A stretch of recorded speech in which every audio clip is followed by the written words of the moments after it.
Information discussed in this podcast may be sensitive in nature to some listeners. Listener discretion is advised.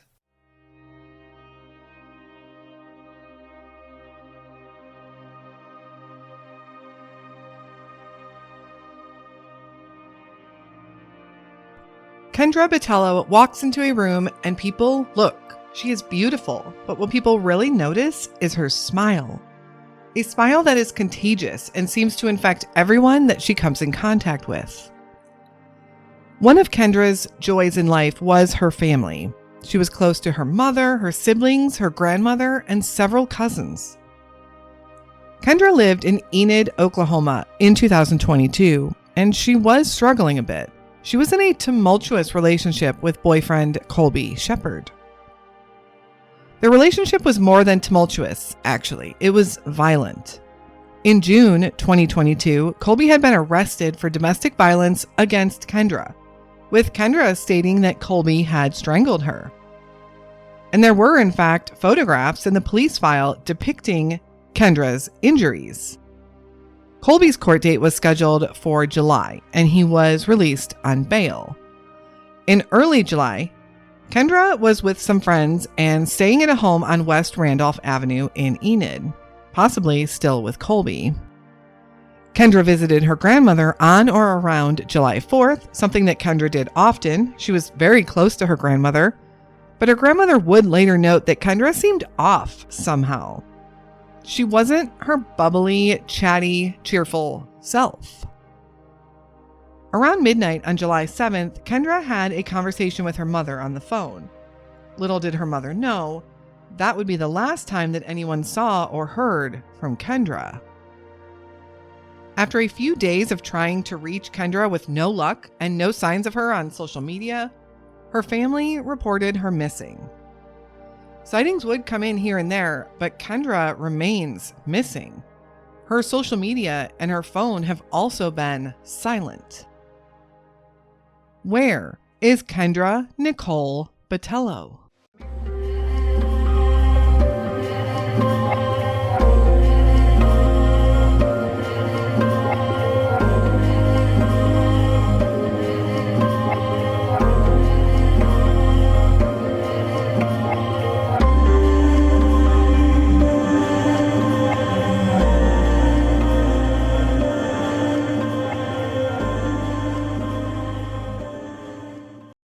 Hello, and welcome back to the Where Are They podcast and another unsolved missing persons case.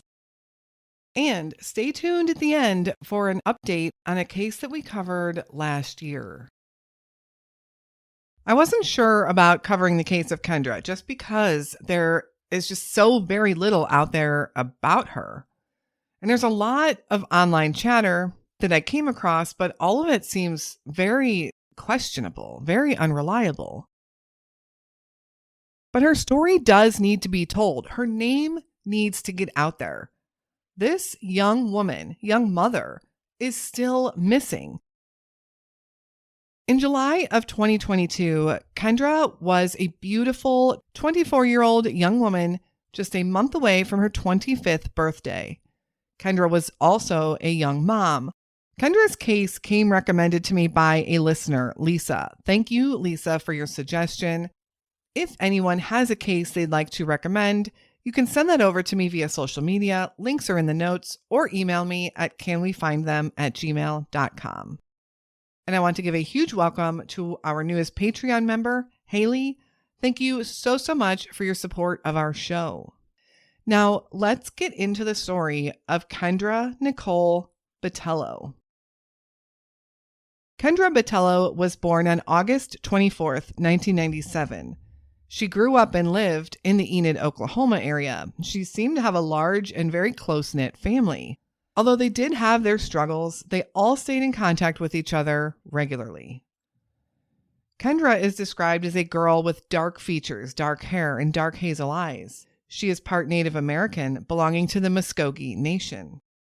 Sadly, the Muskogee Nation is one of the many Native American groups, tribes, that have had a very harsh history in our country. They resided mostly in Florida and Alabama, and in the 1830s were relocated to the area that is now known as Oklahoma. Their journey from the southeastern United States is what is famously known as the Trail of Tears. Truly a sad time in our history in the U.S. But many of the Muskogee continue to thrive in Oklahoma, and in 2010, the Muskogee population was estimated to be around 88,000, with most of them still living in Oklahoma. Kendra and her family lived in Enid, Oklahoma. Kendra was also dating a man by the name of Colby Shepard, a man with a history, and their relationship was described as violent. And in fact, Colby would be arrested and charged with domestic violence that summer in 2022. Kendra would be the witness against him, as it was her that he had allegedly physically assaulted. I say allegedly only because this trial would actually never officially take place. Not because I doubt Kendra's claims or the police report, which contained photographs.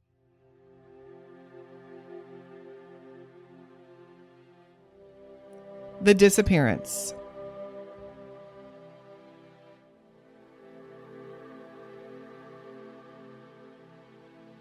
We don't know much about Kendra's actual disappearance, but we know a little bit about what happened leading up to her going missing. We know at some point there was an altercation between her and Colby, in which Colby was arrested. And this was likely June 2022. Colby would be arrested and released pending a trial. On or around July 4th, Kendra saw her grandmother. Her grandmother would say that while nothing special was said or done, Kendra did seem to be acting a little bit off. She almost always wanted to chat with her grandma about how she was doing, but not this time. Kendra was much more reserved and quiet. On July 6th, Kendra saw some friends. Not much else has been reported about this day, but there were friends that confirmed being with Kendra on July 6th. On July 7th, around midnight, Kendra called her mother. They chatted for a bit about nothing in particular and then hung up the phone. The next few days are a mystery. No one was able to reach Kendra, and no one had heard from her or seen her. And her family's efforts to find her were unsuccessful. She had been staying at a home in the 1400 block of West Randolph Avenue in Enid, but no one had seen her there in days. Her social media had also gone silent, which was not like Kendra. In fact, the last known communication with Kendra is the call that she had with her mother around midnight on July 7th. So where was Kendra? She seemed to have vanished into thin air, leaving no clues behind as to where she was or what might have happened.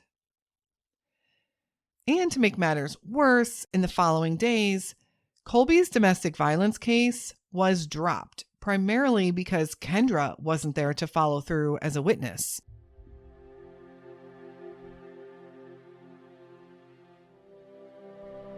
The search. Kendra was last seen, actually heard from, on July 7th, around midnight when she spoke to her mom on the phone. But she wouldn't officially be reported as missing until July 12th, a whole 5 days later. Now, Kendra, at age 24, is certainly able to go and do what she wants. And that's what she did, usually. But her family was worried almost immediately because they did keep in touch regularly. They truly felt, however, that Kendra would show up or she would call. But as each day passed by, their worry and panic escalated.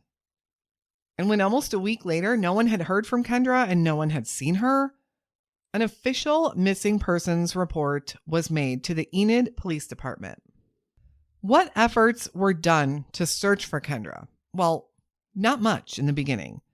Her family and friends tried passing out flyers, and a few of the local media stations did pick up her story briefly with some pushing.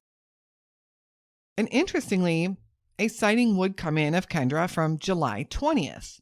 A woman in Pawnee, a small town about an hour east of Enid, reported that a young woman came to her door asking for a glass of water. The entire communication isn't known, But the next day, this woman saw a flyer of Kendra and realized that that was the woman that had come to her front door. It was reported to police and investigated, but we don't know for sure if authorities believe it was a credible sighting. Law enforcement also announced that Kendra was known to frequent Bristow, Oklahoma, and residents there should also be on the lookout for her. Pawnee is located in between Bristow and Enid. So is it possible that it was Kendra at that woman's house on July 20th? Maybe. But why wasn't she reaching out to family? Eventually, a press release was issued that said the following, quote, press release. The Enid Police Department continues to seek any information concerning Kendra Nicole Battelo's whereabouts. Kendra was reported missing on July 12, 2022, approximately 5 days after she was last seen in Enid by family members. Since that time, investigators have been diligently following all tips and leads, served a number of search warrants, field searched several locations, seized potential evidence, and attempted to ping Kendra's cell phone. They've interviewed potential witnesses and tipsters, collaborated with other involved law enforcement agencies, and entered Kendra into the NCIC and NamUs databases. They remain in close contact with Kendra's immediate family. Despite all of this, Kendra remains missing. End quote. Some family members dispute their comment on keeping in close contact with family, saying that they have not done so. I'm also curious about their search warrants executed and what that turned up. Perhaps it was done to retrieve phone records, maybe for the home that she was staying at on West Randolph in Enid. But in any event, no information has been made public on the results of any of those search warrants. And in fact, the family has been kept completely in the dark as well. Now, many wonder about Colby Shepard, Kendra's boyfriend at the time. He had recently been arrested for domestic violence against Kendra, allegedly almost strangling her. His history is hard to follow since some of the charges were dropped, but it looks like he was once again charged with battery on August 18th, 2022, although it looks like that case may have gotten dropped as well. But Colby is now currently incarcerated for several years on charges relating to drugs, paraphernalia, and receiving stolen property.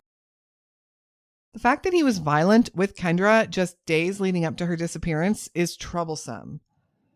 But again, there's no evidence that anything bad happened to Kendra or that Colby is responsible in any way for her going missing.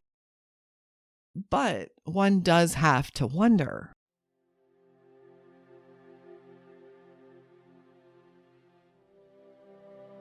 Enid, Oklahoma. Enid, Oklahoma is a suburban type of city with a population of around 51,000 residents. Enid is about an hour-and-a-half drive north of Oklahoma City. Enid is also known to be a farm-centered city, and it actually offers up the third largest grain storage in the world. But Enid is not just farm country. It's a thriving suburb that seems to draw in many young professionals, especially in the recent years. The top employers in Enid are the U.S. Air Force, Cook Companies, UPS, and Tyson Foods. Kendra and many of her family lived in or around Enid. Kendra was known to be living at or staying at a house in the 1400 block of West Randolph Avenue in Enid, which looks to be mostly a quiet 2-lane road in a residential area, at least in that block. It was said that she was living there with Colby, and another woman was living there also with them, a woman by the name of Tanya. As I mentioned earlier, there is a lot of online chatter. Some of it seems very suspect and definitely unreliable. But there is a repeated story that comes up in which it was stated that Kendra called a friend before she went missing on a video call. And on that video call, the friend could tell that Kendra was in a hotel room with 2 other guys. It was unknown who those 2 other guys were. And I don't know if this account has been verified by law enforcement. As far as the surrounding areas of Enid, Enid is a pretty dry area. There's not many bodies of water around. The closest large body of water is a state park wildlife preserve about an hour to the northwest. Definitely a lot of rural, undeveloped land in Oklahoma, possibly enough so to hide someone or for someone to hide. So, where could Kendra be? Did Kendra leave on her own? Is she living somewhere undetected, somewhere else, in another city, maybe even in another state? Why would she leave her family and friends? Or did Kendra have some sort of accident somewhere and has just remained out of sight? Or even worse, did Kendra meet with foul play at the hands of someone else? Regardless of what the truth is, her family and friends need to know. They need answers. They deserve answers. Kendra has been missing now for just over a year. Kendra Battelo is described as a biracial woman with Hispanic, Black, and Native American background. She stands 5'8" tall and weighs around 115 pounds. When she was last seen in July of 2022, Kendra was 24 years old then. She would today be 26. Kendra is affiliated with the Muskogee tribe. Anyone with any information is asked to contact the Enid Oklahoma Police Department at 580-242-7000, or you can email the OSBI tip line at tips@osbi.ok.gov. Before we sign off, I want to talk about an update in a case that we covered a while back, the case of mother and son, Glenda Parton and Dwayne Selby. I covered their case a little over a year ago, and I did just refresh it on the podcast feed, so hopefully that helped bring back some of the details of their disappearance. On October 22nd, 2021, Dwayne Selby and Jack Grimes were preparing to attend a horse show in Dallas. They worked in the horse breeding business and the horse training business, and horses were their passion. Jack and Dwayne also lived together on the family ranch in Turley, Oklahoma. And when days went by and Jack and Dwayne couldn't be found, Dwayne's mother, and also an active part of their horse breeding business, went to Turley to look for them. There would be some odd surveillance footage of her in a grocery store with a man. But before the rest of the family knew it, Glenda Parton had also disappeared. A search began of the area and virtually no clues were found. Now, right away, everyone was very concerned. Glenda was 80 years old. And how had she disappeared days after Jack and Dwayne disappeared? This had turned into something more than just a missing person case. In fact, it would take an even more tragic turn in November when Jack Grimes' body was found in a field near Turley. Authorities concluded that he had been murdered, yet there were still no signs of Dwayne or Glenda. It became quite a mystery for the Turley area and the horse breeding community in general. The family had been well known for their horses for many years, and they were an integral part of that world. And the case remained open and unsolved for almost 2 years. But finally, an update in the case came in August of 2023 when, sadly, the bodies of Glenda Parton and her son, Dwayne Selby, were discovered in a field just 100 yards from the home where Dwayne lived with Jack in Turley, Oklahoma. This unsolved missing person case has turned into a triple homicide case. Authorities are confident enough in releasing their names and identity, although DNA and forensics may not be back for a couple of months. And hopefully, with that information, it will provide more clues as to what happened and who could have done it. The authorities know that they have found Glenda and Dwayne. And the only thing that they would say about how they were found is that, quote, they met a violent end, end quote. KOAM News Now reports that law enforcement has said that they do have a person of interest, but they're not saying any more than that, and no names have been thrown out there. I'm sure this is the ending that we all feared, but the family can at least have some closure now, and Glenda and Dwayne can be put to rest properly and peacefully. And hopefully, the discovery of Dwayne and Glenda can provide some additional clues to lead them to the killer or killers. What I do find interesting is that they were found so close to where Dwayne and Jack were living at that time, a mere football field away. Have they been there the entire time? And if so, why did it take 2 years to find them? Or had they been put there or moved there recently? Authorities haven't released any more information on the bodies, such as their time of death, or even if they had been deceased for this entire 2 years. Glenda and Dwayne's family has said that they believe Jack and Dwayne were the targets and victims initially, and that Glenda might have stumbled upon the killer or learned what happened to Jack and her son, and then ended up a victim herself. I will be keeping a close eye for more updates on this one. Make sure you are following our socials for any new information. Thank you also for listening to the story of Kendra Battelo today, a young woman, a young mother who needs to be found and brought home, hopefully safely. Please continue to share her story and let's help her case get more attention. Her case needs more media. As always, if you have any case suggestions and feedback for us, please reach out via the socials or email me at canwefindthem@gmail.com. We will be back again very soon with another unsolved missing persons case. And until then, stay safe and hug your loved ones.